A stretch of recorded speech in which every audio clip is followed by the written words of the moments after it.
In the National Gallery, we have thousands of pictures. This also means that we have thousands of frames.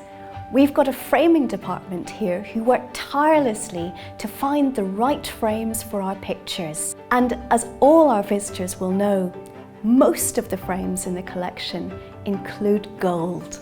The carving, the gilding, the making of frames has not changed since the 16th century. We still use the same materials in gilding, the same bold colors, sometimes aspects of a frame, sometimes the size, sometimes the back of the frame have to be modified to fit paintings into the frame. And the more important skill is to make this surface look old. As a gilder in the framing department, I come in contact with gold on a daily basis. Most of the collection frames are gilded. So what we do, we restore them, we repair them, we duplicate them, and we do so using the same techniques as 500 years ago. We use gesso, we use glue, we use putty, we use composition. Gesso is made out of glue and whiting, and you have various types of gesso, and according to what you need to use it, you will use a different chalk. It has to be absolutely smooth, it has to look like a porcelain plate. You should not see any mistakes in there, no brush marks, no dips, no. It just has to be really beautiful. Though when you look at antique frames, you sometimes see they're a bit wobbly, and we have to replicate the wobble as well. So we use a different gesso to basically bulk it up and to give that sort of wobbly effect, that it looks the same as we had before. Before I do the gilding, I have to add some clay color, which helps to adhese the gold. And I use a yellow all over, and on the highlights just a red. The colors help you to adhese the gold and also bring out the gold color. If you have a red underneath the gold, it has a deeper color. Well, the next stage then is the gilding, which is the fun part.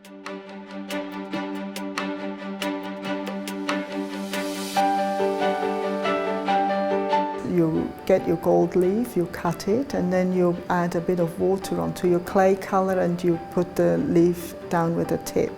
The gilder's tip needs a tiny little bit of grease, and usually you have right here or on your cheek just a little bit so the gold will stick on your tip to transport it over to the frame, and then with a bit of water I put it down.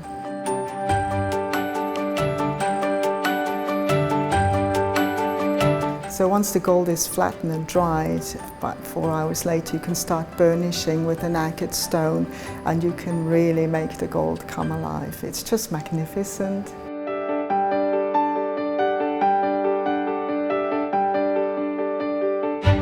Jan van Eyck's portrait of a man with a turban has a particularly well-preserved frame. It's almost miraculous in its state of preservation. It's got original gilding and original writing on top of this frame. That's possibly why it was so well looked after, so people knew that this frame was precious.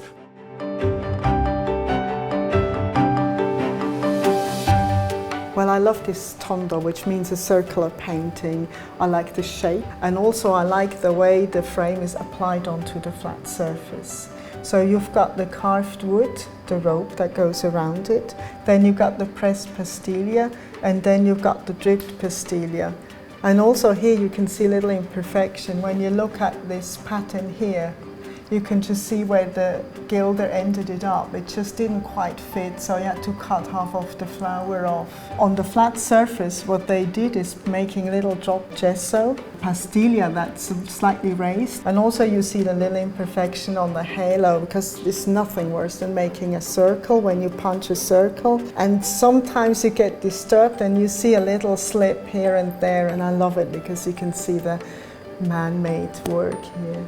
I can relate to everything they're going through. And tondos, I love them, but they're a challenge.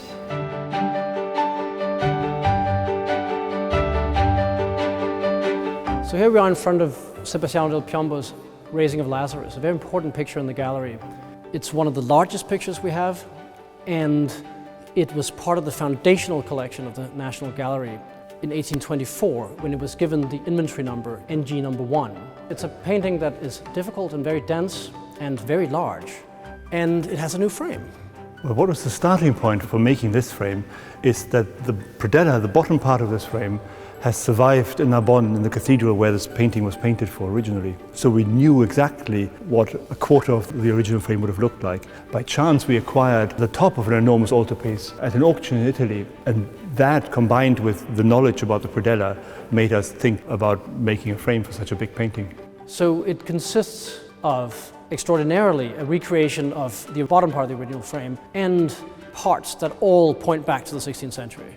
Yes, and they're all Antica frames. They all have the same reference point of antique architecture. I wondered a little bit about the gilding. It's quite a lot of gold, and one challenge, of course, is to tone it down to, in this case, we had original early 16th century pieces. The toning of the gold is a very skilled process of making gold look as if it is 500 years old. It certainly brought out the painting in the room. People who come into the room and take photographs of this painting in this frame just because it's such a surprising sight. It's really brought to the fore the qualities of this complex and dense painting, and it reminds us that it's a great masterpiece of the time.